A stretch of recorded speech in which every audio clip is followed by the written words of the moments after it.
Imagine you are a driver at an airport, waiting in a long line for your next trip. How long will you wait? And what if you could know in advance whether it's worth staying in the queue or heading back into the city? That's exactly the problem Uber set out to solve. In this video, we'll dive into how Uber built a system to forecast driver wait times at airports, combining machine learning, real time data pipelines, and some really clever engineering trade offs. Whether you are into backend systems, data engineering, or ML, you'll walk away with a good understanding of how supply, demand, and real time systems interact at scale. And stick around till the end. We'll decode the key lessons from Uber's approach that can actually help you in your tech interviews. Because learning to break down real world tech blocks like this doesn't just help you prepare for interviews, but it helps you think like a better software engineer. Let's set the stage. At many airports, drivers join a first in, first out queue to pick up riders. That means you join the line and wait your turn. But things get messy. If demand, that is, the number of rider requests, is high compared to the number of drivers, the queue moves fast and the waiting time stays short. But if the demand is low and there are too many drivers in line, the queue barely moves. Either case can be bad. When the queue moves too slowly, riders end up waiting too long for a car. And when the queue moves too fast, drivers might waste time waiting for trips that never come. It's inefficient for both sides. So Uber's goal was simple: give drivers real time visibility into how long they'll actually have to wait so they can decide whether it's worth staying in the queue or heading back into the city. And that's where ETR, estimated time of request, comes in. Rather than trying to directly predict the total wait time with one big black box model, Uber broke the problem down into three smaller interpretable parts: supply, demand, and simulation. Let's break them down one by one. First, the supply model, also known as the queue position estimate.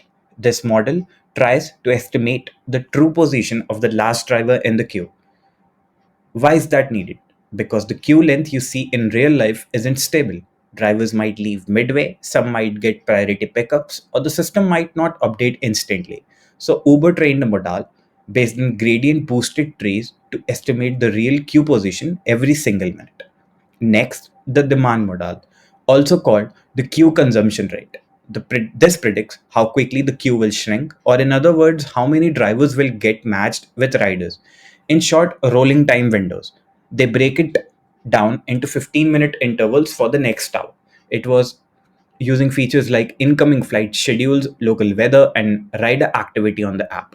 For example, the model might predict something like demand till 0 to 15 and 15 to 30 and 30 plus is 3 to 5, meaning three drivers will get matched in the first 15 minutes, two in the next 15, and five after that. Finally, the simulation step. This is where Uber simulates how the queue will actually move. As drivers ahead of you get matched, your estimated position moves up. When the simulation predicts that you reach the front, that's your estimated wait time, whether it's short, medium, or long. This modular three-part approach makes the system far more easier to maintain, reuse, and debug, and it provides clear logic instead of one opaque prediction. It's a smart example of how engineering simplicity at scale. Now let's zoom out. How is this built end to end? Uber uses its internal machine learning platform called Michelangelo to train and serve these models. First comes the ETR calculation and effective queue length model. A driver at the airport opens up the Uber driver app. This app communicates with a backend service called the venue marker. The venue marker knows which airport you are at, what terminal you are near, and where you are waiting. It's responsible for generating a venue marker that tells Uber this driver is waiting at XYZ airport. A positioner service tracks your current location and sends updates about your position in the queue. This data, your driver position and queue info, is sent to the Michelangelo ML platform for prediction. The Michelangelo system takes these live signals and serves a prediction. That prediction is the ETR, the estimated time until you get a trip. While serving predictions, Uber also collects data for training future models. That's where Kafka and the entity queue system comes in. Kafka streams new real time data like queue status, ride completions, and airport activity. And Michelangelo stores all these information to retrain and improve future models. Finally, the predicted ETR is returned to the venue marker, which updates the driver's app interface. This app might show something like long wait around 30 minutes or 100 to 115 cars ahead, 9 flights landing soon. So this system runs live, constantly updating the ETR as new data streams in. Now, this one's simpler, the demand forecasting prediction, as it focuses purely on predicting ride demand in the near future. The data is collected from various data sources like app engagement, flight data, weather data. All these real time signals flow into Kafka, which acts as the data streaming backbone. Kafka continuously feeds this data to Michelangelo. Michelangelo then trains and updates the demand forecasting model using these three signals. When predictions are needed, say for the next 1 hour, Michelangelo serves the forecast back to the client systems, which could be internal dashboards or airport systems. That prediction helps estimate things like how many ride requests are likely to happen between 8 and 9 am. A key piece here is that they are near real time features instead of purely batch data. That means many signals are ingested with minimal delay and the client only passes a simple join key, usually a timestamp to make the logic cleaner. The combination of real time streaming plus machine learning at scale is what truly makes the system powerful. Now, even though Uber's architecture look elegant on paper, in the real world it's full of trade-offs and scaling challenges. Let's break them down and learn some of the key ones. First is the single pipeline versus partition pipelines. Uber initially started with a single pipeline for all airports, which was simple to easy and low overhead. But here's the issue. Big airports dominated the data, biasing the models. So Uber planned to move towards partition pipelines, one per airport or queue, to get better pre airport accuracy. Of course, that also meant more operational complexity and higher cost.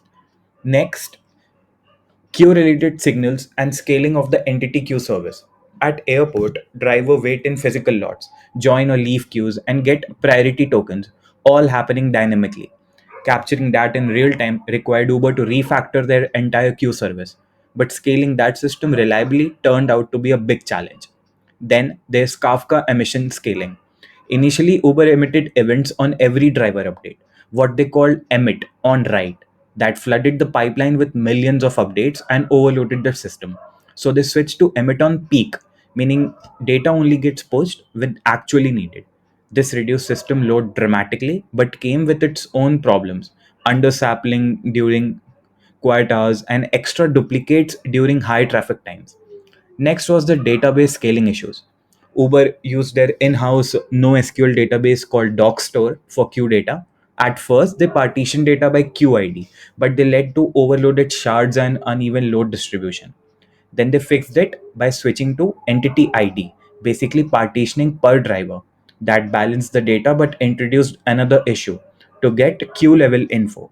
But now they had to rely on materialized views, which added slight delay. They also horizontally scaled their host to handle CPU and memory spikes.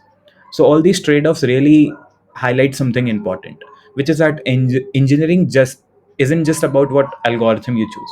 It's about how you make that algorithm work at scale in real time with messy, unpredictable data and limited infrastructure. Why is this worth knowing? For three main reasons. Here we saw real world machine learning and backend engineering integration. Second is the reusable components integration and feature engineering at scale. Third is the trade offs and operations at scale. Here are the lessons you can apply if you're preparing for interviews or building your own systems. First, break complex problems into modular components like supply, demand, simulation. Second, use a feature store or an NRT architecture to support both batch training and live serving. Third, think about bias in your models. If you have one big dominant category, example large airport, you may need partitioning. Fourth, design data pipelines and databases for scale from day one. Partitioning strategy matters and the emission strategy do matter. Fifth, embrace trade offs. You'll often trade accuracy for latency and the cost for performance. If you are preparing for system design, backend, or machine learning engineering interviews, you can reference this case. Describe how you'd build a queue forecasting system.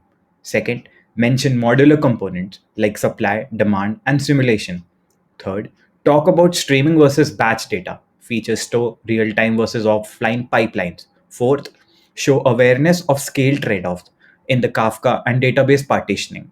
Interviews love this kind of depth because it shows you understand real systems and not theoretical toy examples. And if you build a project, maybe simulate a similar queue system for a different use case, maybe a restaurant waiting list or a hospital ER wait time. Use both historical and real time features. Then highlight the trade offs you faced. That's excellent for your portfolio. Let's wrap this up. Uber built a powerful production grade system to estimate driver wait times at airports by combining supply estimation, demand forecasting, and simulation.